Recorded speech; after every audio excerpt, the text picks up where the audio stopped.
Decor Pushpalatha. రేపు జరిగే అంతర్జాతీయ మహిళా దినోత్సవ మహిళలందరికీ నా తరపున అందరికీ శుభాకాంక్షలు చెప్తున్నాను. ఒకప్పుడు మేము పడిన కష్టాలు, మా వాళ్ళు జైలుకెళ్ళిన తర్వాత మాకొచ్చిన ఇబ్బందులు, ఈ 2-3 సంవత్సరాల వరకు మాకు జరిగినవన్నీ మేము ముందుకు వెల్లడిందామని వచ్చినాము.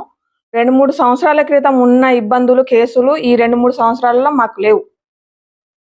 22 ఫిబ్రవరి 24వ తేదీ మా వారిని తీసుకెళ్ళి మళ్ళీ వారం రోజుల తర్వాత మేము పేట్పాడి బషీర్బాద్ జైల్లో తీసుకెళ్ళామని చెప్పిన విషయాల దగ్గర నుంచి చాలా కష్టాలు అనుభవించినాము. ఇప్పుడు ఉన్న సిచ్యువేషన్కి మేము కేసులు లేకుండా సంతోషంగా ఉన్నాం. అప్పుడున్న టెన్షన్ ఇప్పుడు లేదు. ఏమవుతుందో అనే భయం మాకు లేదు. ధైర్యంగా ఉన్నాము, మంచిగా ఉన్నాము, మా పనులు మేము చేసుకుంటున్నాం. అప్పుడు జరిగిన విషయానికి తీసుకొని వస్తే, అప్పుడు మా వారిని ప్రమోషన్ లెటర్ ఇట్లా చేతికి రాగానే మా వారిని కిడ్నాప్ చేసి తీసుకెళ్ళిండ్రు. ఎక్కడ తీసుకెళ్ళినో తెలియదు, ఏం చేసిండ్రో తెలియదు. మా నరకము, మా బాధ ఎవ్వరికి చెప్పుకోలేనిది. అప్పుడు మేమంటూ ఎక్కడున్నాము, ఎట్లా ఉన్నామని, ఏం చేయాలి, ఎవరు వచ్చి ఏం మా మీద అటాక్ చేస్తారని భయపడిన రోజుల నుంచి ఇప్పుడు మా ఇళ్లలో మేము సంతోషంగా ఉన్న రోజులు వచ్చినాయి. అప్పుడు జరిగిన విషయాలు అనుకుంటే మా పిల్ల పడ్డ నరకం ఏ ఆడవాళ్లకు రాకూడదు. అప్పుడున్న వాళ్ళు మమ్మల్ని చాలా వేధించిండ్రు, చాలా ఇబ్బంది పెట్టిండ్రు, చాలా ఏడిపించిండ్రు. ఇప్పుడు కూడా ఆ బాధలోంచి బయటికి రావాలంటే మాకు చాలా టైం పడుతుంది. అది తలుచుకుంటే కూడా మాకు మా ఇబ్బందులు చెప్పుకోలేనివి. ఇప్పుడు కూడా కళ్ళలోంచి అవన్నీ తలుచుకుంటే ఇప్పుడు కూడా కళ్ళలోంచి నీళ్ళు వస్తాయి మాకు. దయచేసి అలాంటి రోజులు ఏ మహిళకు రాకూడదని కోరుకుంటూ, ఇప్పుడున్న సిచ్యువేషన్ ఏంటంటే ఏ కేసులు లేకుండా మా కష్టం మీద మేము బతుకుతున్నాము. మా పిల్లలను మేము చదివించుకుంటూ మంచిగా ఉంటున్నాము. ఎవరి జోలికి వెళ్లకుండా, మా జోలికి ఎవరు రాకుండా ఉంటున్నాం. కాబట్టి మా పరిస్థితి నెక్స్ట్ ఎవరికి రాకూడదని ఈ 2 సంవత్సరాల సంతోషాన్ని మీకు వ్యక్తపరచామని వచ్చినాం. పిల్లలందరికీ మహిళా దినోత్సవ శుభాకాంక్షలు. మేము అనుభవించిన 5 సంవత్సరాల గతంలోకి వెళ్తే ఈ నరకం మళ్ళీ ఎప్పుడు రాకూడదని ఈ సంతోషం, ఈ మహిళా దినోత్సవం సంతోషంగా అందరు జరుపుకోవాలని కోరుకుంటున్నాను. జరిగిన దారుణాలకు అప్పుడు డీకేఆర్ ఇంటి మీద, జితేందర్ రెడ్డి ఇంటి మీద చాలా వాళ్ళకు రాళ్ళ దాడులు అయినాయి. ఢిల్లీ వరకు వెళ్ళి మా వాళ్ళని తీసుకొచ్చి నరకయాతన పెట్టారు. చెప్పుకోని బాధలు మాకు అప్పుడు చాలా ఉన్నాయి. ఆ టైంలో మేము ఉన్నాము అని డీకేఆర్ గారు అయినా సరే, మా ఇంటి మనిషిగా నాకు తండ్రి కన్నా ఎక్కువ తోడ్పాటు చేసింది, మంచి చేసింది నాగోజీ అంకుల్. మా నాగోజీ రావుసాన్ని, మా సమాజం మనుషులైనా సరే, నాతో పాటు ఉన్న మీడియా, అప్పుడైతే ఎవరు మా ఇంటి చుట్టూ ఉంటారో, ఆఖరికి నా వాళ్ళు అనేటోళ్ళు నాకు ఫోన్ కాల్ చేసి మాట్లాడి కూడా భయపడే పరిస్థితికి మమ్మల్ని పెట్టిండ్రు. అప్పుడు ఏ రాత్రి అయినా మా ఇంటి చుట్టూ మనుషులే ఉండేవాళ్ళు. నేను హైదరాబాద్కి బస్సులో వెళ్ళినా నా వెనకాల మనుషులు వచ్చారు. ఎక్కడికి వెళ్ళినా నాతో పాటు ఒక స్పైక్ లాగా నా వెంట తిరిగిండ్రు. ఎక్కడికి వెళ్ళినా ఈమె ఏం చేస్తుందనే ఎంక్వైరీ చేసుకున్నారు. అప్పుడు పడ్డ కష్టాలు ఇప్పుడు మేము మర్చిపోలేదు. ఇప్పుడు ఈ 2-3 సంవత్సరాలుగా ఆర్థిక ఇబ్బంది తప్ప ఇంకా ఏ ఇబ్బంది లేకుండా సంతోషంగా ఉన్నాం. కేసులు అవుతాయేమో, మా ఆయన వచ్చే వరకు ఇంట్లో వెయిట్ చేసుకుంటా, భయపడుకుంటా కూర్చున్న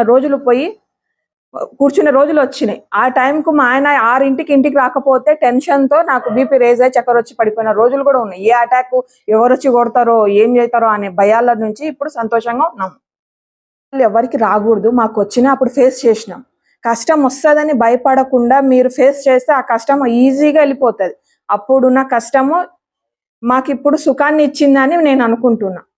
ఏ కష్టం వచ్చినా ఇది కష్టం కదా, నేను చెయ్యలేను అనే ఉద్దేశానికి రాకుండా దయచేసి ఇది నేను ఫేస్ చేస్తాననే ధైర్యంగా ముందుకు రండి.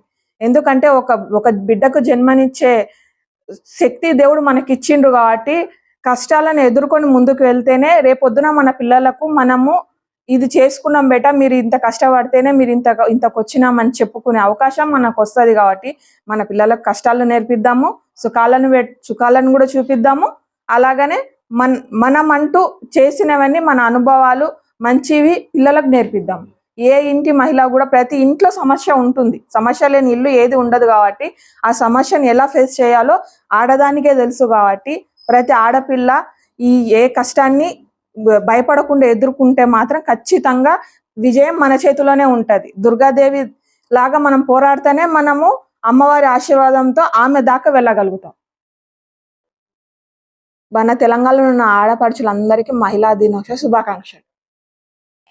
ముందుగా మీ అందరికీ అంతర్జాతీయ మహిళా దినోత్సవం శుభాకాంక్షలు. ఈ విషయం ఎందుకు చెప్తున్నానంటే ఆ రోజు మొత్తం మా మహిళలందరము కలిసి అప్పుడున్న గవర్నమెంట్ మొత్తం తీసుకుపోయి మహిళలందరినీ ఒక రోడ్డు పైన నిల్చోబెట్టింది. ఎందుకు చెప్తున్నామంటే అది మేము ఫేస్ చేసినాం యాజ్ ఎ మహిళగా ఆ రోజు. ఎందుకంటే మేము ఎప్పుడు ఇంట్లో నుండి బయటికి రాలేదు. ఆ రోజు నా భర్తని ఫిబ్రవరి 23, 2022 కిడ్నాప్ చేసి ఒక వారం రోజులు దాచిపెట్టి తర్వాత ఏదైతే మనకు రిమాండ్ పంపించి ఏవి తెలియదు మాకు. అంటే మేము ఎలా అప్రోచ్ కావాలి, ఎవరి దగ్గరికి వెళ్ళాలి ఏంది అంటే మేము ఆ రోజు మేము పడ్డ కష్టాలు కానివ్వండి, మా పిల్లలు చిన్న పిల్లలు, అప్పుడు చాలా చిన్న పిల్లలు, ఎవరిని ఎందుకంటే మా ఫ్యామిలీ మొత్తం సఫర్ అయింది ఆ రోజు. మొత్తం హోల్ చలవగాలి ఫ్యామిలీ మొత్తం సఫర్ అయింది. మేము ఎవరి దగ్గర పోయి చెప్పాలో అంటే మా మహిళలుగా మేము ఫేస్ చేసినా చెప్తున్నాము. ఆ రోజు ఎవరి దగ్గర వెళ్ళాలి, ఎట్లా వెళ్ళాలి, ఫస్ట్ మా ఇంటి దగ్గర వచ్చింది తొలి వెలుగు వాళ్ళు, అంటే ప్రెస్ వాళ్ళు చాలా మంది కూడా అంటే ఎవరు రావాలన్నా ఇంటికి రావాలన్నా భయపడ్డారు ఆ రోజు ఆ గవర్నమెంట్ ఉన్నప్పుడు. ఎందుకు మరీ చెప్తున్నానంటే మమ్మల్ని మొత్తం ఒక కుటుంబాన్ని మొత్తం అంటే ఆ రోజు తెలంగాణ చౌరస్తాలో ఉన్న ఫ్యామిలీలో మొత్తం ఆడపిల్లలే ఉన్నారు. ఆడపిల్లల్ని తీసుకుపోయి రోడ్డు మీద నిల్చోబెట్టి వాళ్ళకు మరి ఏమంత ఆనందం కలిగిందో తెలియదు. ఇప్పుడున్న గవర్నమెంట్ మాత్రం మహిళలకి పెద్దపీట వేసి అన్ని పథకాలు కానివ్వండి, అన్ని సంక్షేమ పథకాలు కానివ్వండి అన్ని మహిళలకు కేటాయించడం చాలా సంతోషంగా ఉంది. ఇట్లాంటి పరిస్థితులు ఇంకా ముందు ఎప్పుడు కూడా అంటే ఇప్పుడు మేము చాలా హ్యాపీగా ఉన్నాము. గత ఒక 2-3 ఇయర్స్ నుంచి అంటే అంతకు ముందు మాకు ఆ పడ్డ బాధలు అవన్నీ కానీ ఇప్పుడు గుర్తొస్తే చాలా బాధ అనిపిస్తుంది. అసలు గుర్తు కూడా రావద్దు. కష్టాలు అనేటివి అందరికీ కామన్ అండి. ఆ రోజు మేము పడ్డ కష్టాలు ఏ మహిళ కూడా, నాకు తెలిసి ఏ మహిళ కూడా అనుభవించొద్దు అని కోరుకుంటున్నాను. అందుకే ఈ విషయం చెప్పడానికి ఈ రోజు అంటే ఇంతకన్నా మంచి రోజు ఉండదు కాబట్టి మహిళలకి, సో ఈరోజు చెప్పడానికి వచ్చాము. సో మహిళలందరికీ నేను ఒక్కటే చెప్తున్నానండి, కష్టాలు ప్రతి కుటుంబంలో ఉంటాయండి. ఆ రోజు మేము పడ్డ కష్టాలు అంటే నా భర్త వెనక నేను ఉన్నాను. ఆ రోజు నేను, నా పిల్లలు, టోటల్ నా ఫ్యామిలీలో ప్రతి ఒక్క ఆడబిడ్డ ఆ రోజు ఫేస్ చేసింది ఈ ప్రాబ్లమ్స్ అనేది. ఆ రోజు ఏంటంటే మాకు ఎక్కడ అప్రోచ్ కావాలో తెలియకుండా అనుభవించిన కష్టాలలో కొంతమంది మీడియా వాళ్ళు మాకు చాలా సహకరించారు. అండ్ న్యాయవాదులు కావచ్చు మాకు చాలా న్యాయం చేశారు. వాళ్ళు కూడా మహిళలందరూ కూడా ఏ ప్రాబ్లమ్స్ వచ్చినా ధైర్యంగా ఉండండి, అందరు కూడా నిరుత్సాహపడకండి ఏమవుతుందో అని అందరు కూడా పోరాడండి. ఏమీ కాదు, ఎంతమంది ఉన్నా ఏం కాదు. అంటే ఇప్పుడు మహిళా దినోత్సవం కాబట్టి ఒక మహిళగా నేను పడ్డ ఏదైతే ప్రాబ్లమ్స్ ఉన్నాయో ఆ రోజు నా భర్తని చెర్లపల్లి నుంచి కలిసి నేను ఇంటికి వస్తుంటే రాత్రి 10:30 ఆ టైంలో డికే అర్ణమ్మ గారు కాల్ చేసి ఏం కాదు మేమున్నాము అంటే ఆమె ఏ పార్టీ అంటే పార్టీలకు అతీతంగా ఆమె ఏ పార్టీ అని చూసుకోలేదు. ఒక ఆడపిల్లకి సాయం చేయాలనే ఆలోచన ఆమెకు ఉంది కాబట్టి ఆ రోజు ఫోన్ చేసి చాలా భరోసా ఇచ్చింది ఆమె. కూడా భయపడకండి, ఎందుకంటే చాలా మంది మనకి సపోర్ట్ గా ఉన్నారు. ఆ రోజు ఉన్నారు, ఇప్పుడు కూడా ఉన్నారు. ఏమంటే ఆ రోజు కొంచెం భయపడి ఎవరు రాలేదు మనకు సహాయం చేయడానికి. మీడియా వాళ్ళు అంటే మన అనుకునే వాళ్ళు ఆ రోజు ఖచ్చితంగా అందరు వచ్చి మాకు సాయం చేశారు. అందరికీ కూడా ధన్యవాదాలు దానికి. అండ్ మరొకసారి అందరికీ మహిళా దినోత్సవం శుభాకాంక్షలు అండి.